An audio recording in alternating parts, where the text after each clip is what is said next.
안녕하세요, 커피링크 한나른입니다. 오늘부터 한 4개 정도의 영상을 통해서 커핑 시리즈를 시작을 할 거예요. 그리고 마지막 영상에서는 커피 가치평가, 올해 4월에 베타 버전이 공개가 되었던 커피 가치평가 CVA라고 이야기하는데, 이 CVA에 대해서 간단하게 소개를 하면서 커핑 시리즈를 마무리하도록 하겠습니다. 자, 그럼 먼저 이 커핑 시리즈의 첫 번째 영상에서는 커핑이라는 거를 우리가 왜 하는지, 커핑이 어떤 곳에 사용이 되는지, 이런 커핑을 하는 목적과 이유, 그리고 간단한 커핑할 때 필요한 도구들을 소개하도록 하겠습니다. 그 다음에 커핑 두 번째 영상에서는 커핑을 실제로 어떤 식으로 진행을 하는지 이야기를 해드릴게요. 그 다음에 세 번째 영상에서는 커핑할 때 우리가 시트지를 작성한다고 해요. 그게 뭐냐면, 커핑을 하면서 이 커피에 어떤 향미가 있고, 어떤 아로마가 있고, 어떤 프레그런스, 어떤 산미, 이런 것들을 작성을 하거든요. 그런 것들을 어떤 식으로 작성하는지 설명을 해드릴 거예요. 이때 설명드리는 커핑 시트지 작성은 SCA 커핑 시트지를 활용을 할 거고, CVA 새로운 시트지는 약 20년 정도가 걸렸어요. 그래서 20년 동안 하나의 시트지를 가지고 썼거든요. 그래서 일단은 그 시트지를 기준으로 설명을 해드릴 거예요. 그리고 네 번째 영상에서 새로운 시트지 작성하는 방법을 설명드리도록 하겠습니다. 어떤 분들께서는 이제 CVA가 새로 나왔는데 왜 기존 시트지, 그러니까 이전 시트지의 작성법에 대해서 알려주냐라고 여쭤보시는 분들도 계실 텐데요. 그건 왜 그러냐면, 아직 새로운 CVA 프로토콜이 베타 테스트 중이에요. 그러니까 아직 실제로 많이 적용되고 있는 사항이 아니고, 여전히 기존에 있는 SCA 시트지 작성하는 방법들을 많이 쓰고 있어요. 네 번째 영상에서 소개드릴 CVA 시트지 같은 경우에는 크게 달라지지는 않았어요. 대신 이제 카타박스라고 해가지고 우리가 해당하는 항목을 체크하는 방식에 필요하다면은 조금 더 디테일한 부분을 옆에 빈 공간에다가 작성하게 되어 있거든요. 그 다음에 이거 외에도 이제 강도를 0에서부터 15까지 평가한다든지, 점수 체계가 6점에서 10점까지였는데 이제는 1점에서부터 9점까지 평가하는 이런 방식으로 약간 변동이 됐어요. 이 부분에 대해서는 제가 네 번째 영상에서 자세히 다루도록 하겠습니다. 그럼 지금부터 커핑을 우리가 왜 하는지, 커핑이라는 것이 도대체 무엇인지에 대해서 첫 번째 영상부터 한번 시작하도록 하겠습니다. 자, 일단은 커핑을 하는 정확한 이유랑 목적에 대해서 알아야 되는데요. 혹시 PD님께서는 커핑이라는 걸 본 적 있으세요?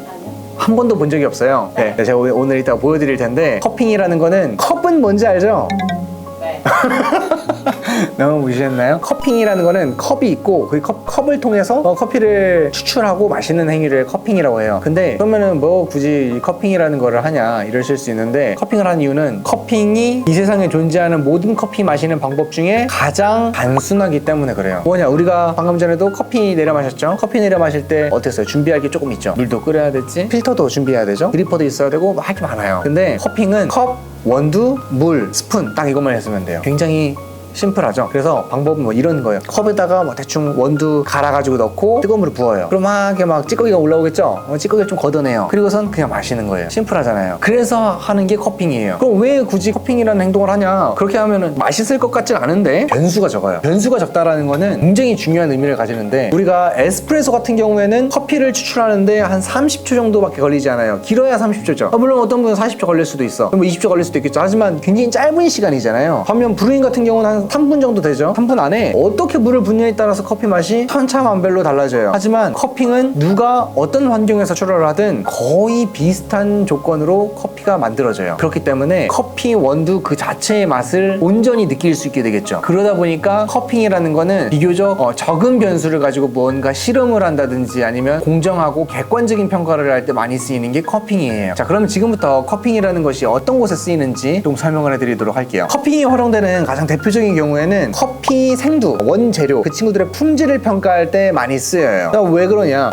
처음에도 말씀드렸었는데, 커피는 굉장히 많은 변수들을 가지고 있는 식음료예요. 그러다 보니까 재료부터 출발해서 그 재료를 키우는 과정, 볶는 과정, 내리는 과정, 심지어는 마시는 잔이라든지 마시는 온도라든지, 이 모든 것에 따라서 커피 맛이 크게 달라져요. 그러다 보니까 이 원재료의 품질을 온전히 평가를 하고 싶은데, 어떤 특정한 방법들을 사용을 하면은 단점들을 조금 가린다든지, 아니면 반대로 장점이 사라질 수도 있어요. 이런 식으로 굉장히 다양한 변수 때문에 이 커피 생두의 품질을 온전하게 평가하기가 어려워져요. 만약에 오늘 내가 커피를 추출할 때는 물을 300g만 부었어요. 1대15, 원두 20g에 물을 300g만 딱 썼어요. 뭐 내일은 원두 20g에 물은 한 400g 썼어. 이러면은 커피 맛이 어제랑 오늘이랑 달라지겠죠. 그러면은 어떤 생두의 품질을 평가하는 데 있어서 방해가 돼요. 그 생두만의 맛이라고 볼 수가 없겠죠. 물론 커핑의 방법이 그 생두의 맛을 온전히 드러내준다고 말할 수는 수는 없어요. 왜냐면 커핑하는 방법이 어떤 특정한 생두한테는 적절하지 않을 수 있기 때문에 그런 건데, 하지만 그럼에도 불구하고 커핑이 가장 좋은 적절한 방법인 이유는 모든 생두를 평가함에 있어서 가장 객관적이고 가장 변수가 없는 방법이기 때문에 그렇게 되는 거예요. 자, 그 다음 두 번째로 많이 쓰이는 곳이 로스팅 된 결과물을 평가할 때예요. 네, 커피 로스터리 같은 경우에는 자신들의 원두를 판매를 하게 돼 있죠. 그러다 보면은 퀄리티 컨트롤을 해야 될 때가 있어요. 뭐 오늘 내가 볶은 커피가 사실 매번 똑같이 볶은 커피일 수도 있지만 사실 그 결과물은 조금 달라질 수 있거든요. 그러다 보니까 우리는 커핑이라는 과정을 통해서 빠르게 내 커피가 잘 볶였는지를 확인하고 싶을 때가 있어요. 물론 어떤 분들께서는 브루잉, 핸드드립으로 자신의 커피를 로스팅 결과물을 테스트하기도 하고, 어떤 분들은 에스프레소 추출을 통해서 자신의 로스팅 결과물을 테스트하기도 하는데, 가장 일반적으로 많이 쓰이는 방법은 커핑이다. 이유는 빠른 시간 안에 한 번에 여러 개의 커피를 평가할 수 있기 때문에 그래요. 이제 규모가 큰 로스터리샵 같은 경우에는 커피를 뭐 한 번에 10번, 12번씩 볶아가지고 테스트를 할 때가 있어요. 그러면은 한 20분 내지 30분 안에 10잔 내지 12잔의 커피를 동시에 평가할 수 있는 방법은 커핑밖에 없는 거예요. 그래서 커핑이라는 방법이 그런 곳에 또 사용이 되고요. 비슷한 맥락으로 로스팅 대회라든지 공정한 평가를 해야 되는 그런 대회에서도 커핑 방법은 굉장히 자주 쓰이고 있습니다. 이처럼 커핑이라는 친구가 사용되는 곳들이 굉장히 많은데 오해를 하고 계신 분들도 있어요. 커핑이라는 것이 반드시 생두 품질을 평가하는 것이다. 뭐 커핑이라는 것은 로스팅 결과물만을 뭐 평가할 때 사용하는 방법이다. 이런 식으로 오해하시는 분들도 계셔요. 그래서 커핑이라는 행동 자체의 목적을 두고 커핑을 하는 것 자체를 중요하게 생각하는 사람들이 있는데요. 사실은 커핑이라는 것 자체에 특정한 목적이 있다고 생각하면은 안 돼요. 더 중요한 우리가 커핑을 하는 데 있어서 가져야 하는 마음가짐은, 커핑은 단순히 커피를 마시는 수단이다. 가장 단순한 방법이기 때문에 우리가 커핑 방법을 사용하는 것 뿐이다 라고 인지하는 게 좋은 커핑하는 사람의 자세의 시작이에요. 그래서 커핑을 하면 꼭 점수를 줘야 되고, 커핑을 하면 꼭 시트지를 빽빽하게 작성해야 되고, 이런 오해는 하지 않으셨으면 좋겠어요. 좀 더 편안한 마음으로 커핑이라는 방법을 활용하셨으면 좋겠습니다. 두 번째 영상부터는, 두 번째 영상은 아니죠, 센서리 7강 커핑 시리즈 두 번째 영상인데, 7강부터는 제가 커핑을 같이 하면서 커핑을 어떻게 하는 건지를 좀 설명을 해드릴 거예요. 이때는 제가 커피를 실제로 마시면서 시트지를 어떤 식으로 작성하는지에 대해서 설명을 해드릴게요. 자, 그러면 먼저 7강 시작하기 앞서서 커핑에 필요한 도구들을 먼저 소개를 할게요. 먼저 커핑을 하기 위해서 가장 필수적으로 갖추고 계셔야 되는 게 두 가지인데요. 첫 번째는 커핑 스푼이고요. 두 번째는 커핑 볼이에요. 근데 이런 커핑 볼이나 커핑 스푼이 없어도 우리는 커핑을 할 수 있어요. 물잔에다 사용하셔도 좋아요. 그리고 일반적으로 많이 쓰이는 이런 도자기 컵이나 요즘은 에어 플라스틱 같은 재질로 커핑 볼을 만들기도 하거든요. 그런 커핑 볼이 필요하고요. 그리고 커핑 스푼이 필요합니다. 그 다음에는 필요한 게 없어요. 물론 커핑을 하려면 커피가 있어야 되기 때문에 여러분들이 커핑하고 싶어 하시는 원두 있어야 되고, 물을 팔팔 끓인 포트도 있어야겠죠. 집에 다 누구나 갖추고 계실 테니까 제 생각에 커핑을 일단 시작하기 위해서는 이렇게 두 가지 꼭 갖추시길 바랍니다. 가격도 비싸지 않아요? 아마 1,000원대고 얘도 1,000원대 이렇게 될 거예요. 배송비가 더 비싸. 그래서 그냥 같이 옆집에 있는 친구들이 있으면 친구들이랑 같이 모여가지고 공동 구매하세요. 해가지고 쓰시면 되고, 스푼을 꼭 이걸 써야 되냐, 밥숟가락 쓰셔도 돼요. 밥숟가락도 좋은데 이 친구는 일반적인 밥숟가락보다는 조금 더 각도도 높아요. 위로 이렇게 조금 높아져 있고요. 그리고 밥숟가락은 이렇게 일자잖아요. 근데 커핑 스푼은 조금 이렇게 사선으로 돼 있고, 뭐 어떤 경우는 머리가 더 이렇게 서 있는 것도 있어. 그런 거 사용하셔도 좋고요. 그리고 커핑 스푼은 이 한 번에 담았을 때 이 스푼 안에 담기는 커피의 양이 많아요. 밥숟가락은 조금 넓고 평평하다 보니까 밥 뜨기인데 좋지, 이 국 떠먹는 데는 그렇게 좋진 않거든요. 얘는 국물 떠먹는 거니까.